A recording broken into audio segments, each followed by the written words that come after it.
Good morning. Welcome. It's Tuesday, July 13th, the 3rd. Is it the 3rd or 4th of Thomas? Of.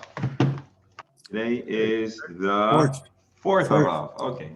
The 4th of Av. We're studying the entire Talmud, one page, one line at a time. Presently studying Maseches Shabbos, chapter 6. We just concluded we've just come from discussing a variety of items that may not be carried or worn on Shabbos. It's the third mission in this chapter. And yesterday we spoke particularly about two devices or two items that one might wear or carry that are there to combat or to upgrade the smell factor in the area. And the question was, broadly speaking, we brought three different opinions about if that would be acceptable. One said yes, one said no, and one said epis. And we spent some time analyzing and discussing those three viewpoints, and furthermore, trying to dig deeper to understand the principle and the philosophy behind those different opinions. And of course, that process led us through a whole bunch of different steps along the way.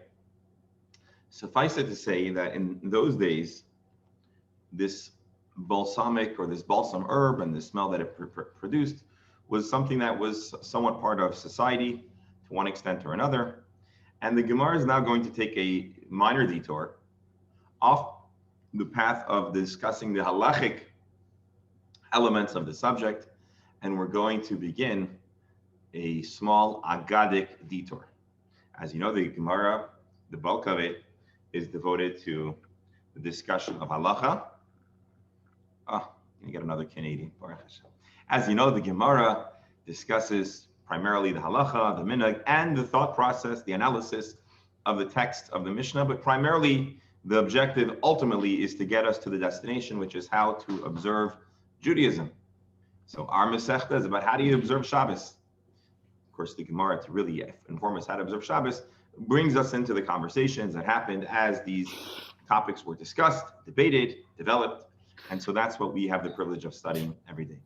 But the Gemara also has another genre, another type of subject, which we refer to as Agada, that tends to be more similar to ideas we might be familiar with from the Medrash, discussing Jewish values, hashkafa, thoughts, as well as textual analysis from the Tanakh, with relevant ethical teachings, and so on. And that's what we're going to be studying today, and we'll encounter some very interesting matters that I'm sure you'll love to hate, you'll love to debate, and we'll have a lot of fun. So let's share the screen.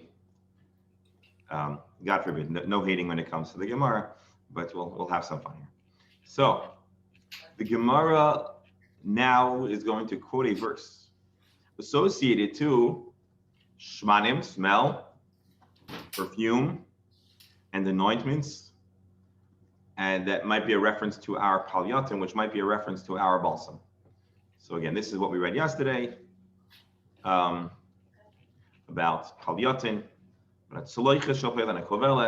about the bundle of herbs and the flask of balsam. There's a possibility that some of the initial items we're going to read can have some influence on the previous discussion, but that will be secondary. All right, here, Bereshis Shmonim Yim Shachu, from the book of Amos, from the prophet, they describing like the following verse, that drink wine in Mazrike, which the Gemara will discuss a little later, and anoint themselves with the chief ointment, but they are not grieved for the hurt of Joseph. If I'm not mistaken, this is a criticism. We'll see in the Gemara explicitly. This is a criticism of, I believe, Malchus Yisrael, the elite of the kingdom of Israel, Samaria. And it says that the things they do is they live the high life, but they're not really concerned with the people's woes. Amar Rav Yehuda Amar Shmuel. What is this criticism? What were they engaged in? Zeh pilyatum. This is a reference to anointing themselves in balsam oil. Rashi, Reishis Shmanim. The verse in Amos calls it Reishis Shmanim, the chief, the head, the best ointment. Muvchar shebeshmanim, the very best kind of thing to anoint oneself.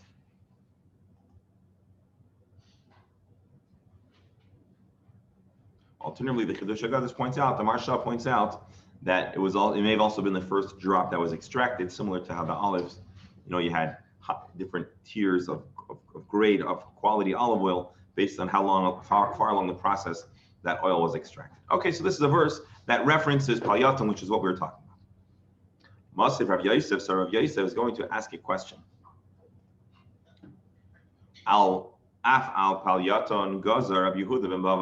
This question is actually back to our earlier Gemara. Our Gemara talks about the fact that people wear or carry and use balsam oil to anoint themselves, to enjoy.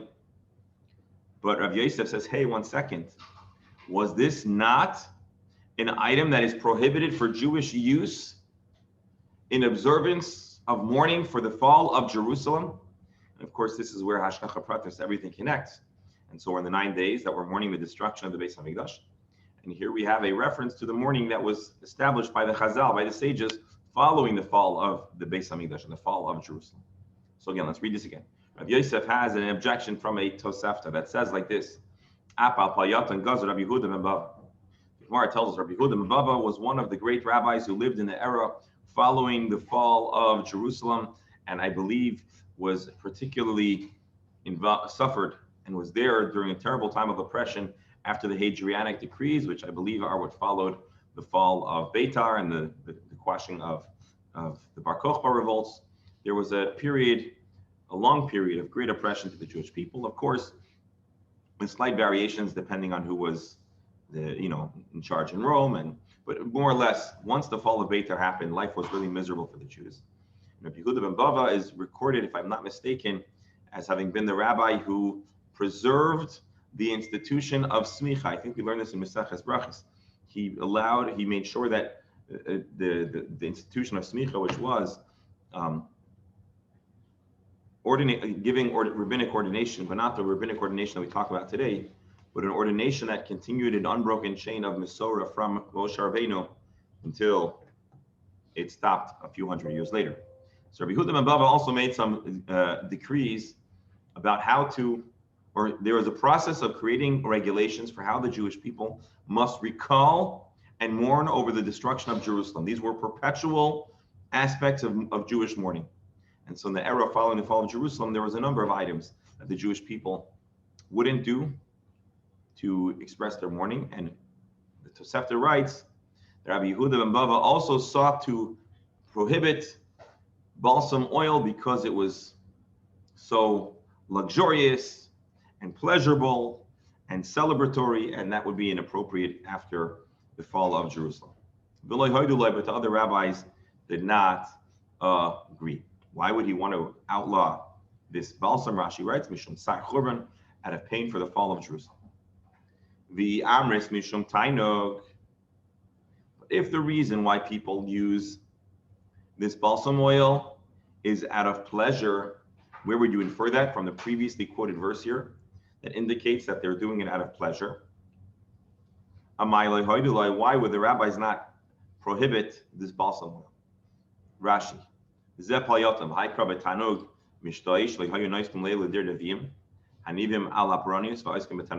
verse says that the elites were so engaged in all different pleasurable acts and lifestyles that they didn't have an interest or willingness to hear the prophet's warning that the sky is falling or that there is impending doom, which indeed happens. Both Malchus, the kingdom of Israel, and then later on the kingdom of Judea, are devastated after the fall of the first Beis HaMikdash in that era. So the shaila is Palyaton considered something that's for pleasure or for another function? And based on this verse, we can infer that it's about Tainug. And if that's the case, the rabbis should have prohibited using it after the fall of Jerusalem. How could you be engaged in a super pleasurable, luxurious lifestyle and the temple isn't standing? Amar Abai answers, let's figure out exactly what the rabbis prohibited. In the same verse, writes that they were drinking wine in a mizraki, a certain kind of wine serving dish. Rabbi Ami and Rav Asi had a debate about what exactly this mizrke yain was. Chad Omar kinishkinin. Anyone's ever had a kinishkinin? I don't think it's a kinish. Rashi says a kinish. No, Rav Steinzalt says a kinishkin is a multi-spouted vessel. You pour it in, and it dispenses. And I think we have something like that sometimes. You see people that have a wine dispenser. You know, you have a lot of guests, and you want to pour the wine for everyone. So you can kind of pour it into this thing, and then there's a bunch of different spouts. I'm not sure this is precisely what we're describing, but this is the concept. An alternative is that the lifestyle, the culture of these folks was that they would throw around cups to one another. And this is certainly a very celebratory matter. Rashi. In the same matter, so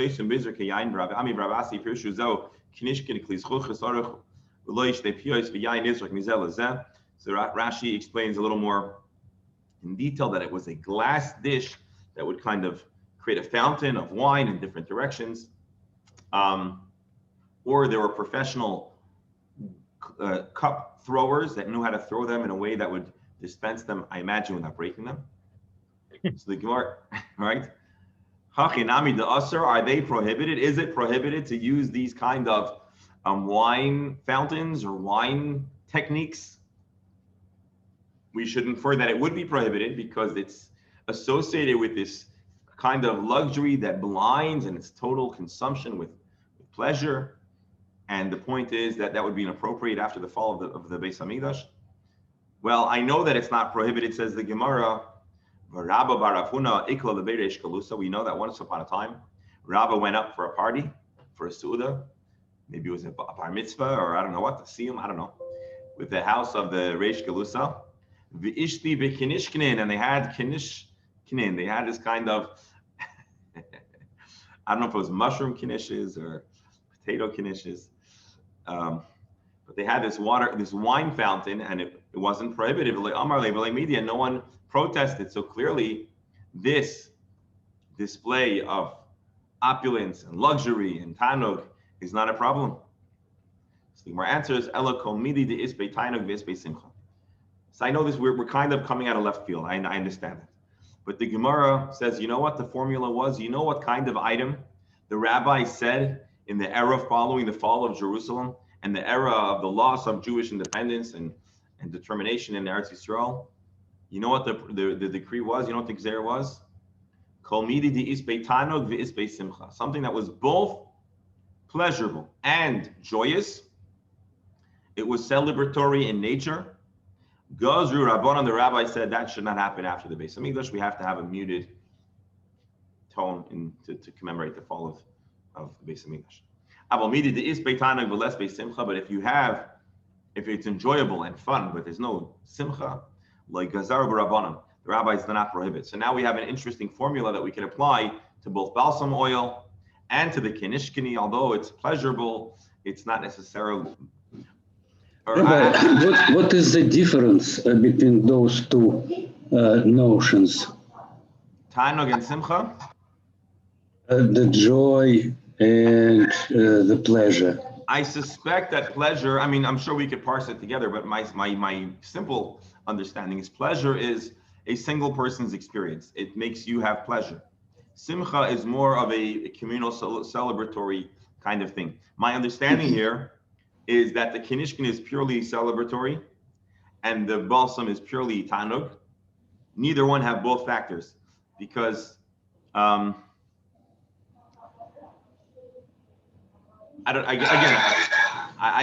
my sense. But Professor, if you have something to add to it, I'd love to hear your thoughts. And why one is different from another? That is, why individual is allowed and communal not? No, actually, if I understand correctly, what we're saying is the item prohibited would have to have both factors. If it provides a kind of pleasure, but it's also a whole celebratory thing. So then it has two factors that kind of take our mind entirely away from a degree of awareness and mourning for a recent loss. That's my sense, but without Dr. Hammer should be able to give us the difference. Is he on? the doctor's on. He's being modest thus far. Doctor is out. Hey, doctor, you're muted. You're muted. We want to hear your voice.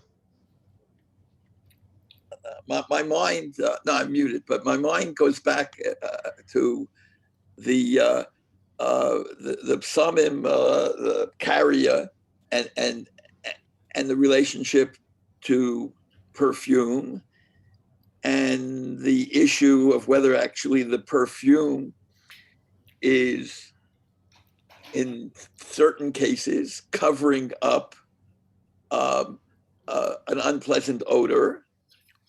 And so I'm thinking about that in terms of what's coming up with a fast day and mourning. And I think it's all somehow connected to try to analyze that in my mind. So I've been listening, but I've been trying to figure out why perfume really. I know it's usher on a what do you call it, on a tanis, but just Bernie, maybe it's like the mask. Are you wearing the mask for you, or you're wearing the mask for others? So, doctor, I just want to throw in over here that you're mechaven, I think, to Das Gedolim. You're mechaven to great scholars who want to draw a deeper connection between the discussion of if it's appropriate to have this palyatin or not, and that might somehow influence the discussion of how inappropriate or unacceptable it would be to be wearing it on Shabbos. Is it tanug? Is it a bonus? Is it something that's not just there to mask an unpleasant smell, and then we're afraid you might take it off? Well, that would be in line with the notion that it's more pleasurable, and that might be the opinion that actually bans it altogether. Whereas if you permit wearing it, it's because it's not for pleasure. It's more essential. So I don't have all of the whole picture aligned, but we could imagine where these two conversations would actually inform one another, and depending on the ultimate objective of this balsam, or the common use of this balsam, might ultimately influence and inform the opinions about if it's acceptable or not on Shabbos and in general. So also, Rabbi, if I may, as you always say, we have to look at the setting and the time and when this happened, and are people taking showers as much as they take showers today, and just in the light of that, I know you're aware, but others may not be aware of fragrances of aroma of Dr. Aroma company that basically services hotels and condominiums and even some synagogues, where there's an acceptance that the olfactory sense has an influence on your overall well-being, which can influence davening, which can influence feelings of happiness, sadness, and stuff like that. So we're lucky today, unbeknownst to many of you perhaps, when you go in either to the mall or go in to a hotel, chances are there's something played. The air conditioning system is being influenced by fragrances that are sort of injected, but they're that you would never know about. So this they didn't have back then, and therefore some of the questions are easier to deal with from a practical point of view. That Beryl's asking, is it for your sake or somebody else's sake? Today, we're it's a very different ballgame. Absolutely, and I just want to add a little bit on a very different topic, but we used to joke, and I think it's actually a real thing, that in Crown Heights, where I lived for a year or two or three, one of the bakeries that had the proprietors were from Williamsburg. You walked by and you had such a profoundly wonderful smell. And we used to comment that it's not necessarily, the smell didn't always correlate to the items they were selling. And we suspected that they had some kind of delicious, yummy bakery scent that they were pumping into the air to attract customers. It's a well-known fact that stores, commercials, department stores, it's a whole science. Yeah. Ephemerals, I think they're called, if I remember the word, Bernie. It needs to be taxed to receipt. It needs to have some wording. Thank you for your donation to. So yes, so there we have it. So again, long story short, we are certainly not saying that all items of pleasant smell and fragrance are, I'm hearing myself, are a problem. We could imagine there are certain ceremonial uses that may have been considered over the top, and that's the criticism of these elites prior to the fall of Malchus Yisrael and Malchus Yehuda, and also the question of is it appropriate or not. So Rabbi Yehuda Mebaba clearly was under the impression that to be using this balsam was over the top. It was beyond basic needs. It was something really, these kind of fragrance were over the top, and he felt that it's not in line with the general muted sentiment that the Jewish people have after the fall of Yerushalayim. And then we have another instance where the Kinishkinin were also being used, and so therefore the Gemara leads the Gemara to teach us this new principle that you have to have both tanug, pleasure that is derived from the item, and something of a communal, over-the-top kind of celebration, which would also run contrary to the mournful spirit that the people in the Chazal were trying to inculcate at that period of time. Rashi, no. But I'm looking to see if any of the commentaries give us some more words to sink our teeth into it.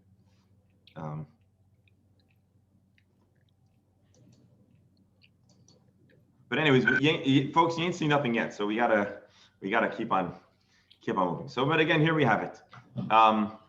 Let's just read the line one more time. Midi the isbei tanug, the isbei simcha, gazra banan.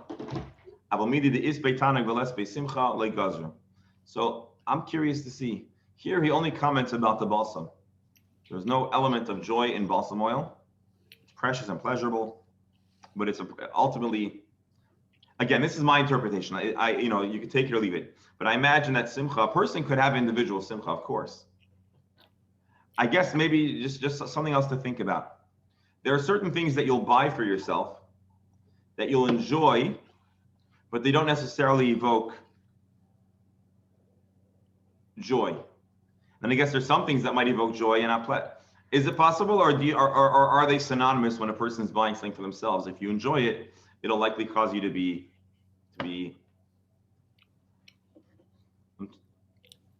Any final thoughts before we move on? Well, it depends what you mean by why you enjoy it.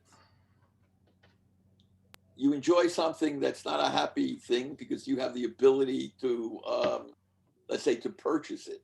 Right. So you're saying some things, the joy is that the whole certain, I guess in today's world, there's some things that you buy because you want them and they make you feel good or comfortable or whatever.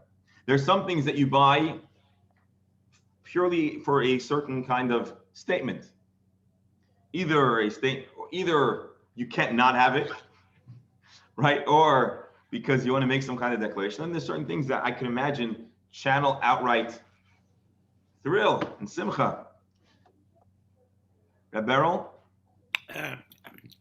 Dr. Bernie. Hold on, Reb Beryl, do we have to wish our condolences? I see your shirt. Oh, I see. All right, go ahead. First of all, it's not great anymore, but that's a whole other discussion. Bernie, is it possible that the difference between the two is that one you could be a spectator and the other one you have to be a participant?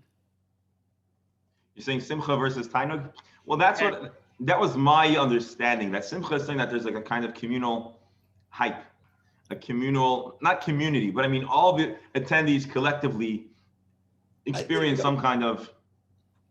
Like if you would pass by a simcha that's not your family, let's say, you could experience joy that people are having a simcha. Maybe I was thinking along those lines. Yeah, and I'll tell you what comes to mind. Remember we spoke, I don't remember now which Masech, I don't remember if it was Avodah Zarah or Shabbos or both. We talked about about cutting off the top of the barrels. Remember that? We mentioned it in passing. I think it was the Bolt Masechtas. And we were trying to understand why they would do that. And there's something very, celebratory and anyways, a display. Anyways, all right, let's continue because it's going to get even more interesting.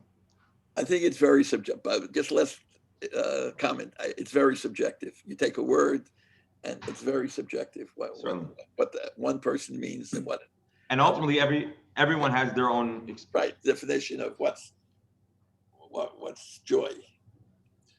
Very all right. Could I add something in there? Yes, but the doctor does have the final word, but you can add something. Go ahead. I don't know if I'm coming in from left field or not, but when the temple was destroyed, wouldn't somebody going around wearing this precious and pleasurable balsam oil change their minds? In other words, they're supposed to be mourning. I mean, I would be sick to my stomach. I'd be mourning if I was living in those days and the temple was destroyed because it was our fault. But another way, it's also distracting because, figure a guy coming into shul on a Saturday morning and wearing all kinds of aftershave lotions, which is also distracting, pleasurable for him, but distracting to us. Especially in the plural. Now he's wearing lotions. He doesn't pick one. He has problems, decision-making issues. We're not even talking about allergies. Yeah. Very interesting. Shkoyach Rabbi Allen, Shkoyach Harakayin. Certainly something to consider. So basically, you're asking why do the Chachamim really need to make any kind of gezerah? Certainly, it's either it exists or it doesn't exist. What do you need for enforced mourning?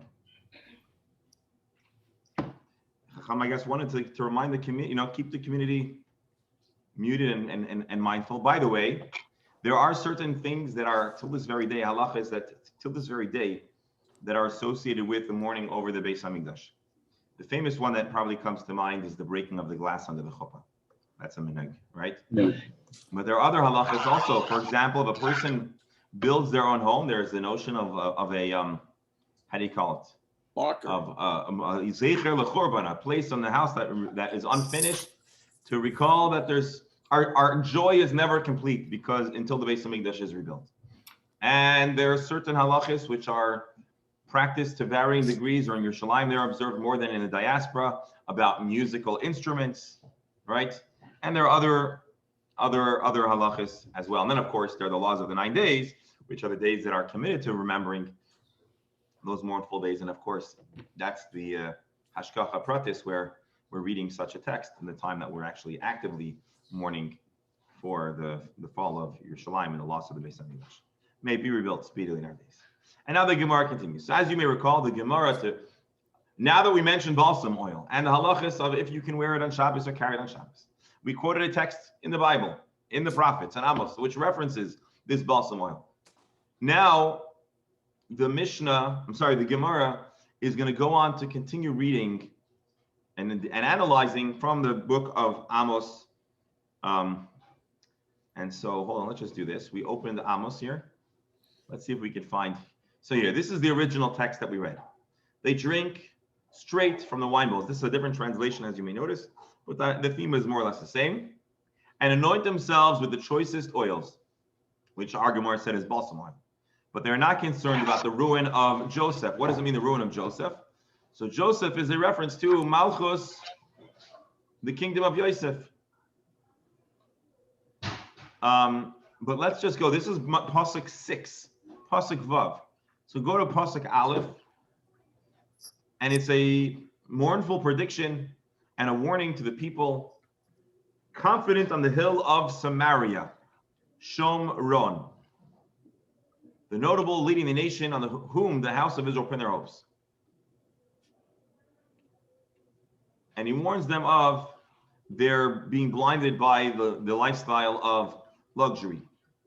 Go see all your neighbors, whose territory is larger, Rashi explains, why are you abandoning the Torah and the mitzvahs? Aren't you guys grateful for the awesome stuff you've got? Then it says that you ward off the thought of a day of woe. You don't want to think about the consequences, convenient a session of lawlessness. You guys are really not. You're not standing up to the hour, to the need, the spiritual need. And then he describes what they're doing. They lie in ivory beds, lolling on their couches, feasting on lambs from their flock, on the calves of the stalls. They hum snatches to the tune of song, to the tune of the novel. Right, one of the biblical instruments that we read about. They count themselves musicians like David. They think they're pretty. This is an awesome dig at someone who thinks they're musical. You might want to bookmark this. But anyways, Kid David Chashalim Klei Shir. They think they know how to play music like David HaMelech. And really, they're, the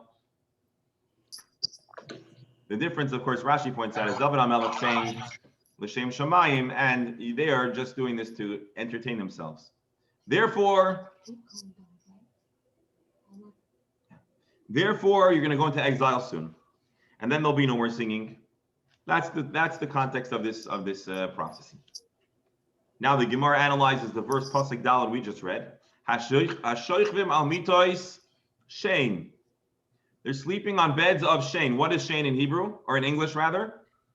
Shein or shinayim? Anyone know? So a shein is a tooth. Teeth. So Rabbi Steinsaltz translates that to mean the ivory. Usruchim al ar soy som, and they stretch sruchim on their couches. And then the pasuk continues, they eat the lambs of the flock, etc. What really were they doing that's so terrible? Is it a sin? Is it a crime to lie in a bed of luxury? If you made the money, you have the money, go ahead. You don't have to shop at, IKEA. You could go shop at a place that's a little more, you can get yourself a better quality bed. Amar Rav Yosi, Rabbi Chanina says, you know what they were really doing? This is a code. Melamed shahayu mashtinim mayim b'fnei mitoseim arumim. This really means that they would urinate before their beds while unclothed. And that apparently is considered a very uncouth practice. And they're going to need the balsam for sure. And then, yes, you definitely need some air freshener if you're going to do that. So that's how Rabbi Yossi, Rabbi Chanina interpreted this verse. And there's some great criticism and the Gemara is going to analyze in a moment, but it's considered a very undignified thing to do. I think there's an English American phrase that there's certain things you don't do where you eat, or you don't do certain things where you make your parnasa. So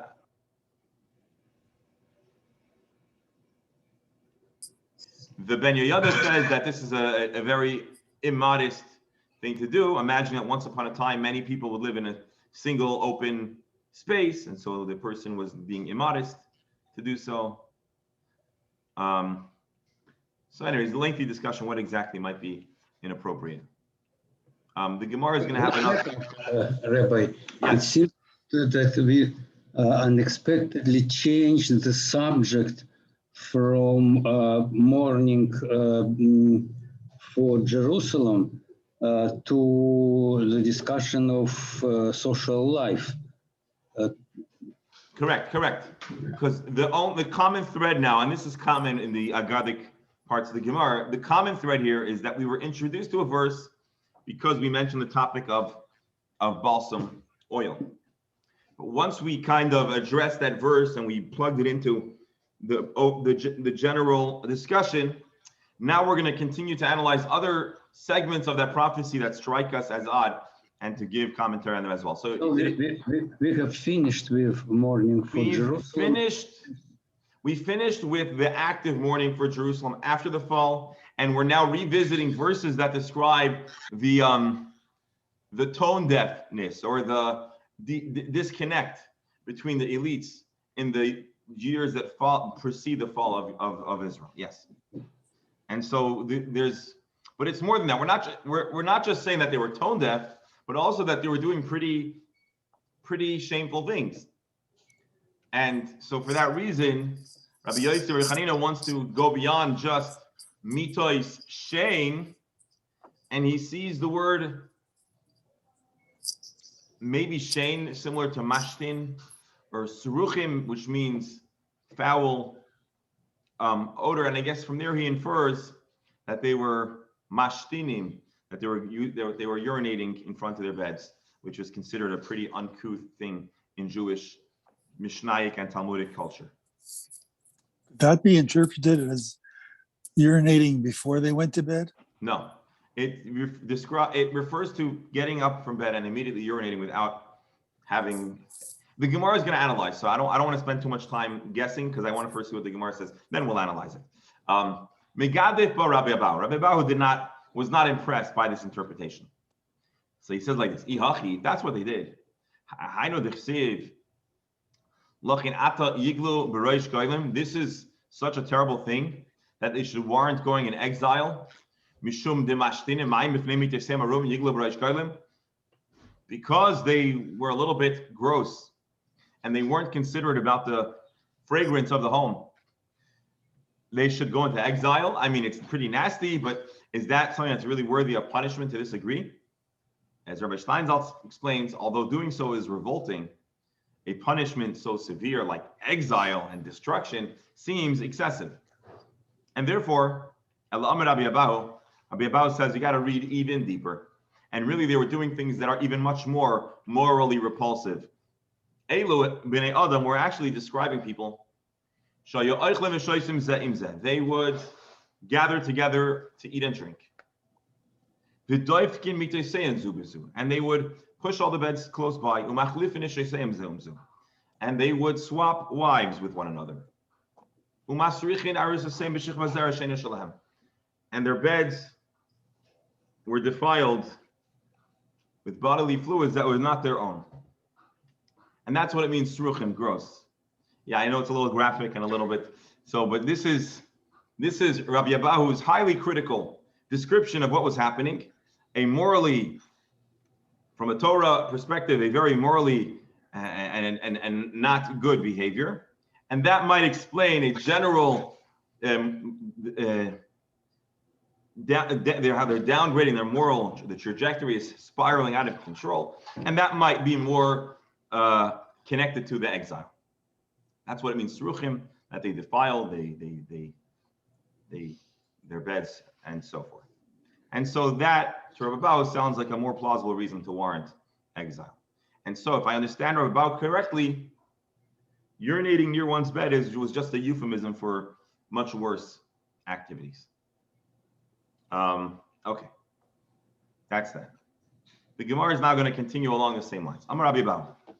Rabbi Abahu similarly taught, the Amri lo b'masnisa tana. Others say that this is actually a quote from a brisa that says, Shloisha dvarim meviim es ha'adam lidei anios. I think this is actually quoted in Shulchan Aruch somewhere. 3 items might cause a person to be impoverished. The Elohein, and these are those items. Hamashtin mayim b'fnei mitasei arum.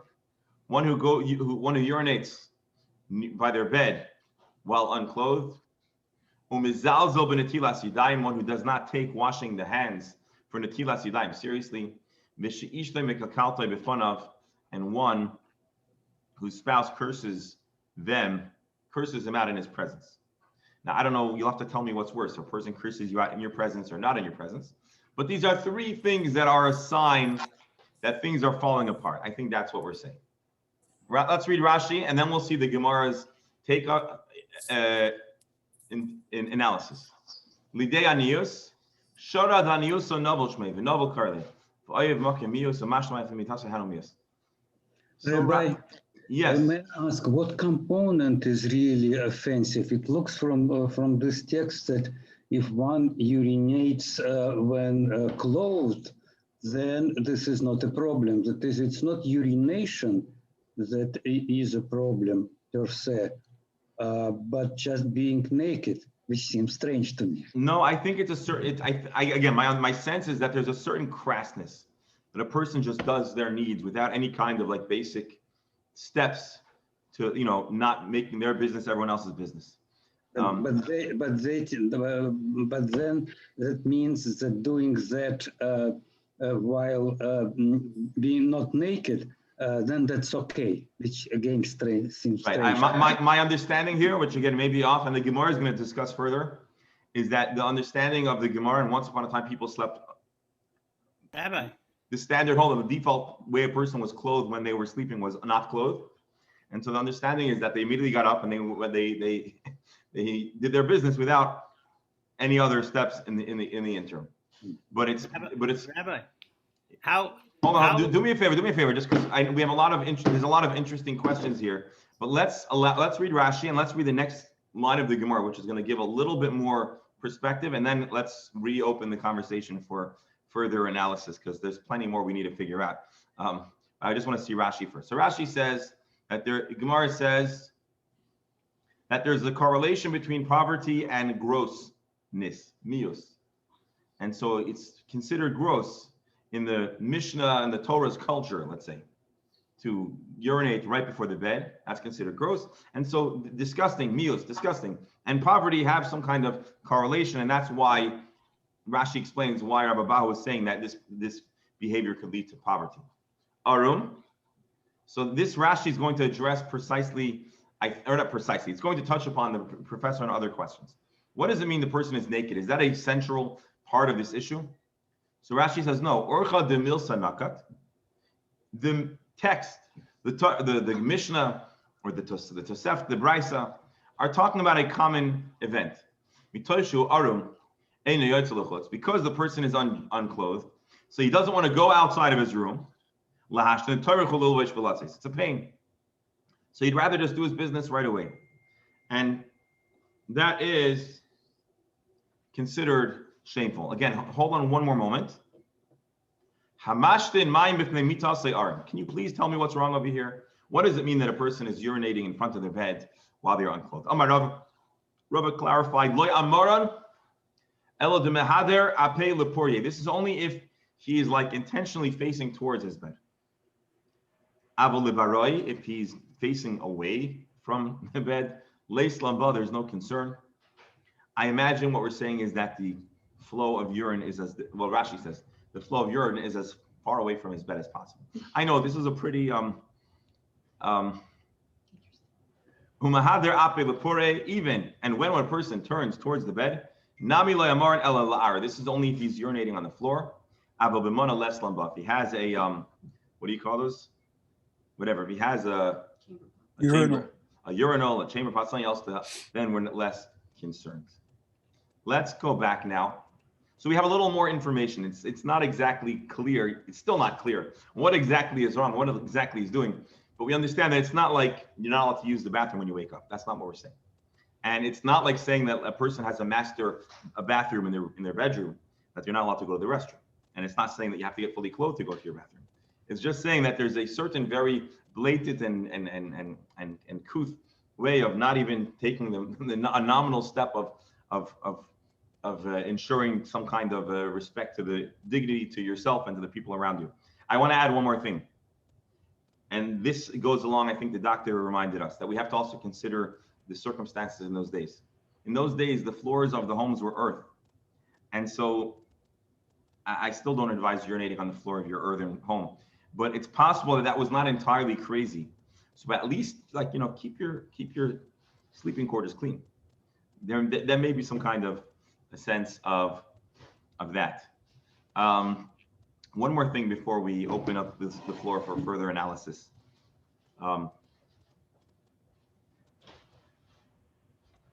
Those who like to dig deeper and look at gematria and Rashi Teva, so they say something interesting. We have three issues. Washing your hands, using the facility. So he says, Al Natilas Yadayim. You know the bracha when we wash our hands, Al Natilas Yadayim. The Rashi Tevis are ani, as if to say washing one's hands could help you prevent such sorrows. Okay, that was on later Gemara. So, all right. So there we have it. I'm not going to tell you that I fully understand what the issue here is. We have some greater clarity, greater context, folks. And Rebero, I think I cut you off, so please go first. No, I'm fascinated by the wife cursing him. What possible connection is to? Well, maybe a person's wife has a lot of power, spiritual power over you. So she's saying, oh, you should do you whatever. Maybe. First of all, it doesn't mean that she's cursing him that he did anything wrong. There are people who curse. Where does it come to the other? Well, maybe if a one from husband him? is messing with his wife and to the point where she's compelled to curse him, then he's obviously doing something very wrong. You never heard of cases where someone is innocent and the wife accuses them? It may have happened once or twice in human history. The Beryl. Gemara actually. Beryl, Yeah. can you imagine if he was urinating instead of urinating before his bed, like they said, he urinated the other side of the bed where his wife was sleeping? She would curse him. Okay. Sorry, go ahead. Who was next? Do we Professor? have that category anywhere else, Rabbi, in the Talmud, that a wife cursing him has some kind of significance? Let's see, because we didn't read the part of the Gemara that analyzes that yet. I'm still stuck on the first problem here. Bedside etiquette.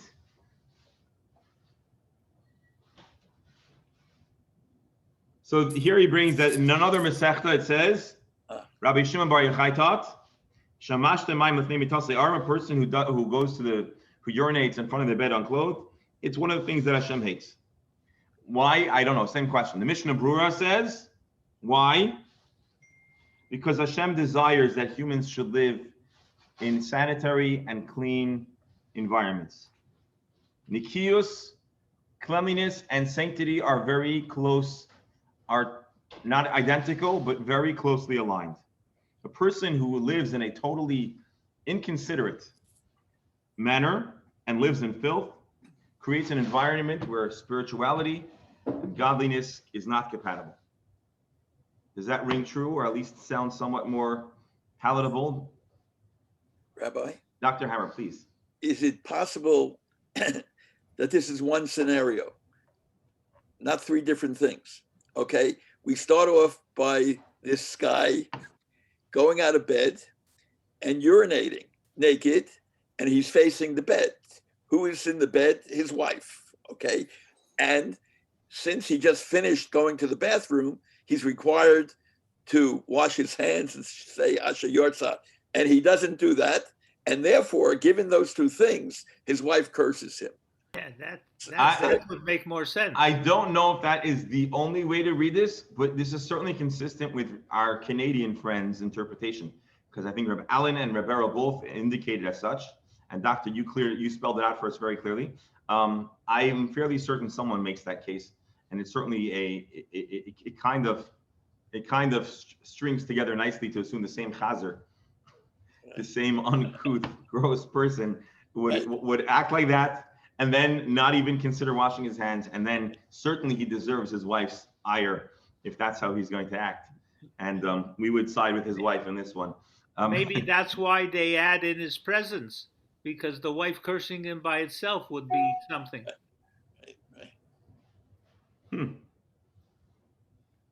But Panav sort of like means right there on the spot, no? Yeah. Again, there's a lot of analysis. I don't know how deep we want to dive into this, but let's see the next.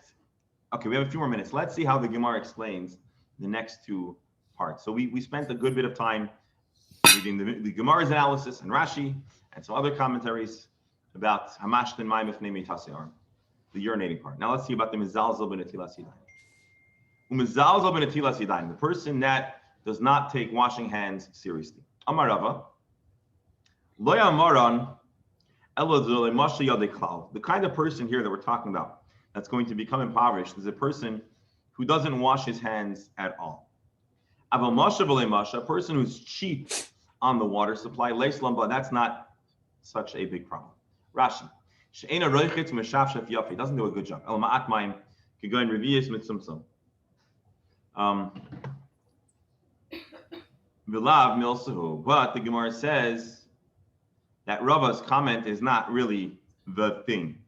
Amar Chisda, Ana Mashai Molei Chafni Maya V'Yabuli Molei Chafni Tuvosa. In truth, you gotta wash your hands generously, and he was zoiche to have hands full of goodness.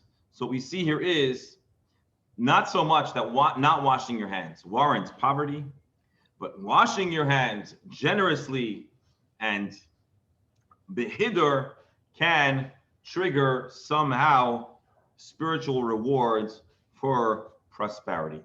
Apparently, in order to garner the benefits of ritual washing of one's hands, you should use a lot of water. And indeed, the Shulchan Aruch, when discussing how one should wash their hands, talks about washing generously.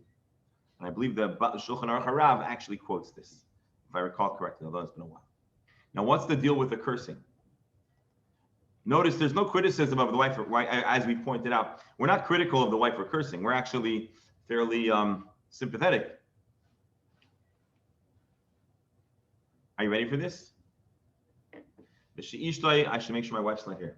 No. What is the cause for one's wife cursing them out? Amarava al iske tachshiteha, because the husband is cheap on providing jewelry. That is shameful. Husband should not want to buy their wife jewelry. He should be generous with her. But this is, of course, talking about a person that has the means and doesn't want to spend on his wife. And it's always tragic when a person... Luckily, Rosalie's not here to hear this. And it's always tragic when a person is blessed with means and they choose to be cheap with their family, with their friends, with their shuls. Hashem should bless everyone with prosperity, and they should be able to shower their wives with diamonds and their kids with toys at the appropriate times and places to help inculcate character.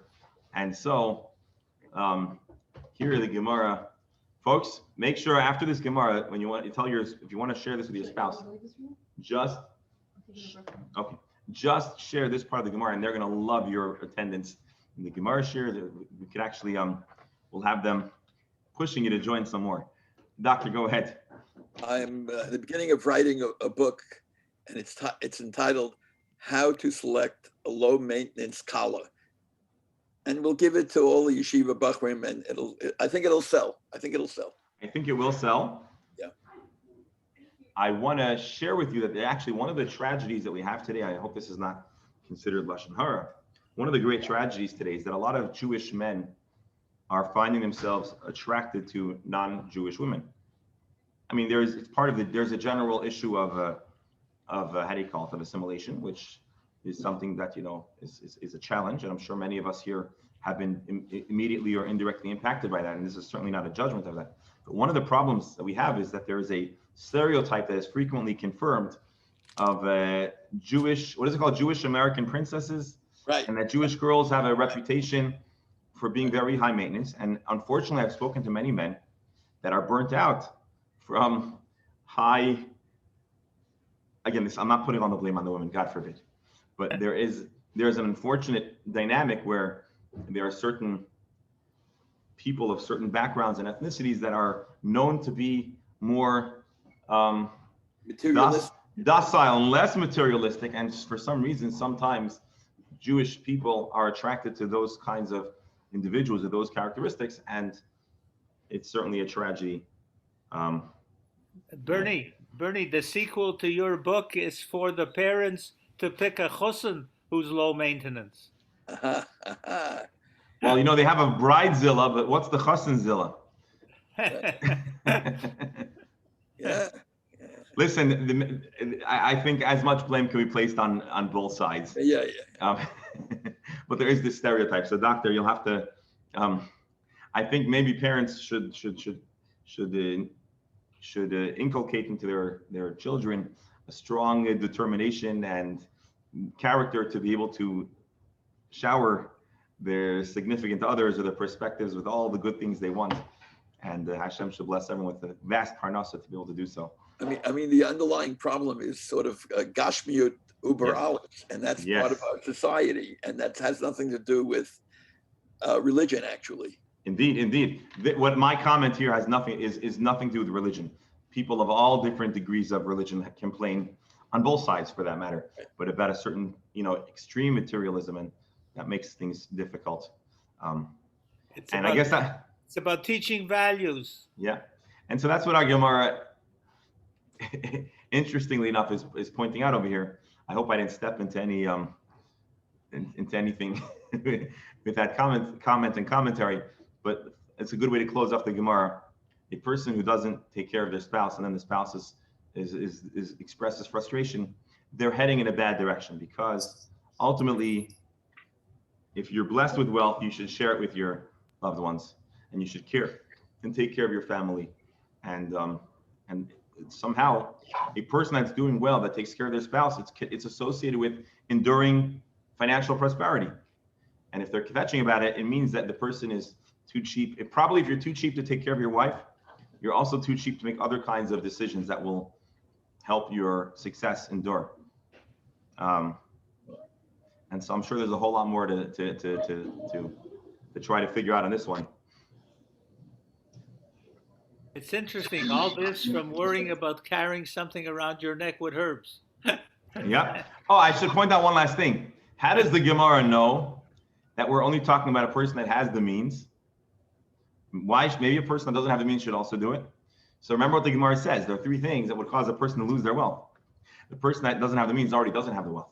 And so they're just not part of the that's not what we're discussing here. But a person that has wealth, you want your wealth to endure, shower your wife with presents. I think that's a nice,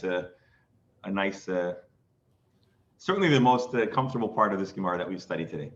The main thing is Hashem should bless all of Klal Yisrael, and especially all of our attendees here, with all of Hashem's vast brachas for prosperity and shalom bayis and health and simcha and a lot of jewelry in your future. But if you're going to buy your wife something nice, wait till after the 9 days. Maybe it could be a nice tuba of gift. So or you could buy something cheap, Zecher leChorban HaMikdash. Just don't blame it on the rabbi. All right, folks. I think that's it for today. I hope you found today's more interesting. Thank you very much. Certainly a change of pace, and leaves us, I think, with a lot of food for thought. No other chavrusa like this, I don't think. Tachat hashamayim. Very good. Yashikayach all. Have a great day. Shalom Ber Chumash in. Yeah. All right. We're going to end the link in a minute, and then you're welcome to rejoin Study Chumash with Rabbi Shalom Ber. Thank you all.